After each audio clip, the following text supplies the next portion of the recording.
Hello, and we are back with part 2 of homework number 41, the review for the linear solutions quiz. We left off where we finished question 4. Now we're looking at question 5. There's two parts. Part A, graph the solution set to an equation that contains the point 4, -3 and slope of 2. Remember what our equation looks like. Y equals mx plus b. And we are looking for what parts we have and what parts we're missing. So we have an x and a y over here, and we have a slope, and that's letter M. What we're missing is b.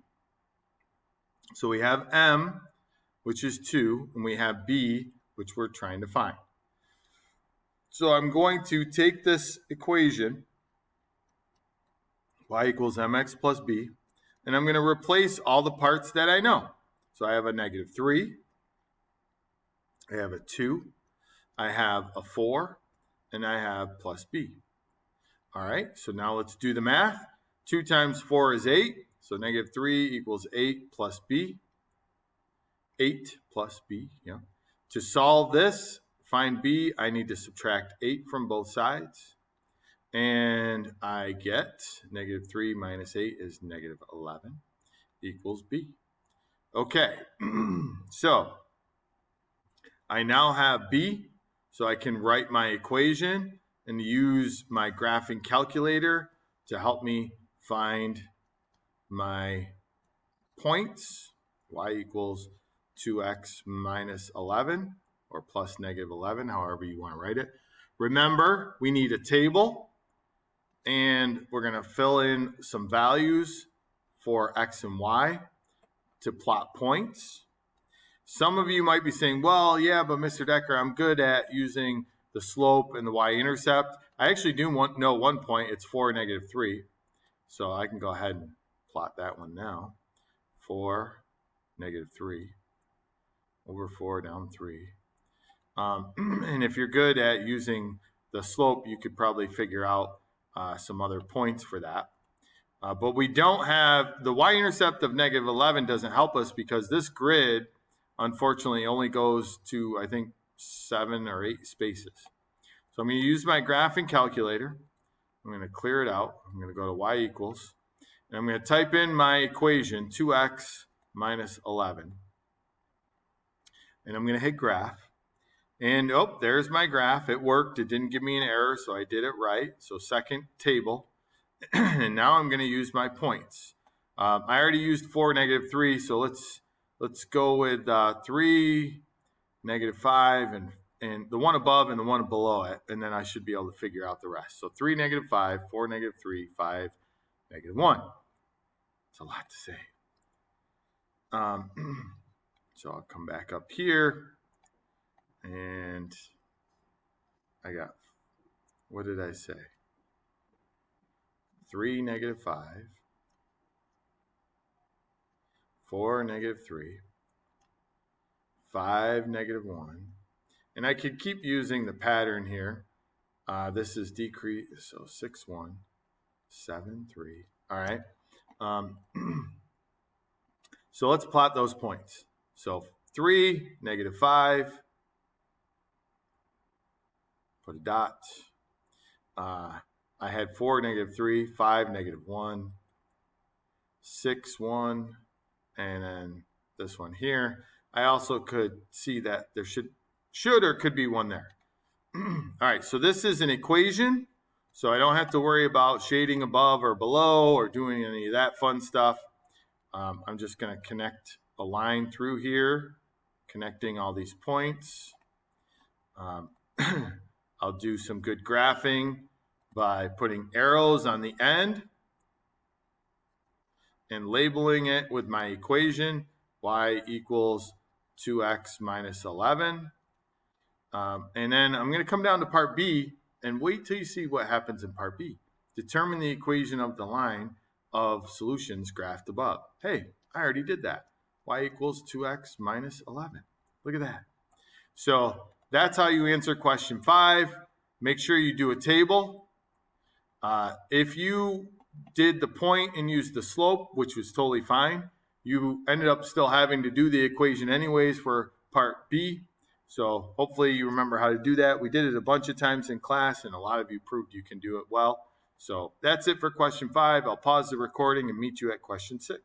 Okay, here we go. Graph the inequality y plus 3x is less than 9 on the set of axes below. All right, so I don't like how this is, so I'm going to, because I want y by itself.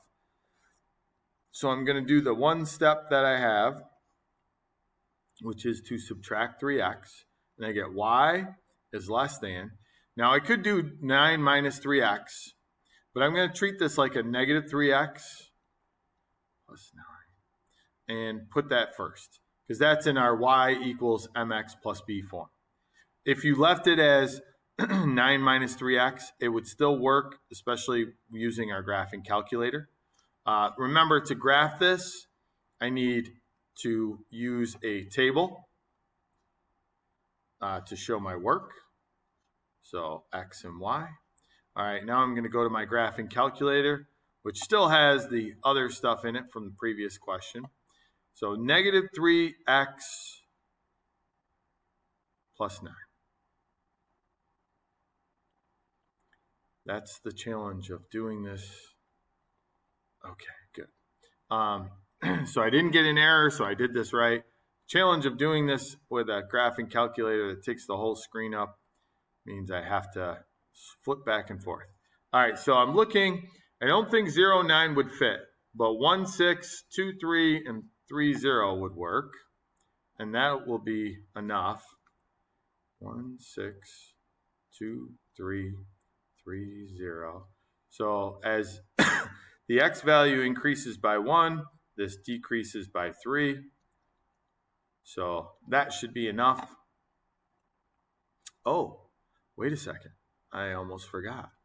I need to identify something here. What kind of line and where do I shade? So because it's less than, it's going to be dashed and it's going to be below. Okay, now I can go ahead and plot my points. So 1, 6 over 1 up 6, 5, 6, put a dot, 2, 3, 3, 0, 4, negative 3, and 5, negative 6.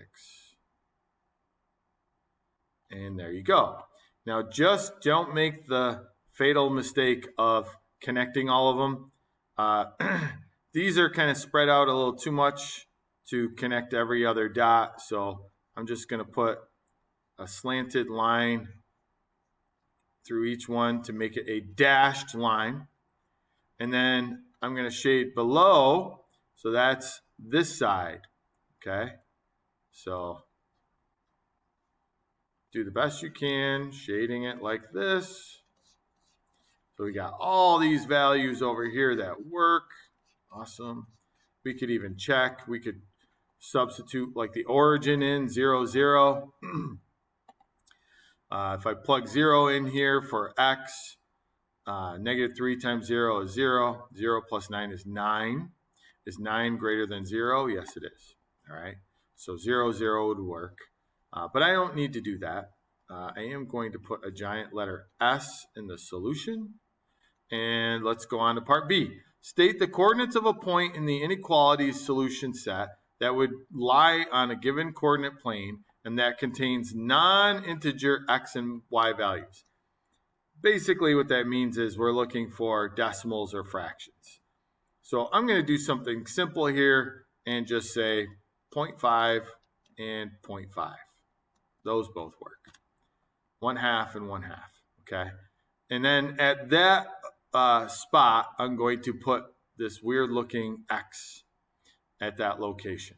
So 0.5, 0.5. So I go halfway to the right, halfway up, put a dot right there. And that is where I'm going to put my funny looking X with a circle around it. If you come up with an integer answer like 1, 1 or -1, -1, whatever, that is fine. But that's how you do question 6, part A and part B. Make sure you do the right kind of line and shade it in the right spot. If you've got questions, make sure you ask them in algebra, which is where I'll see you next.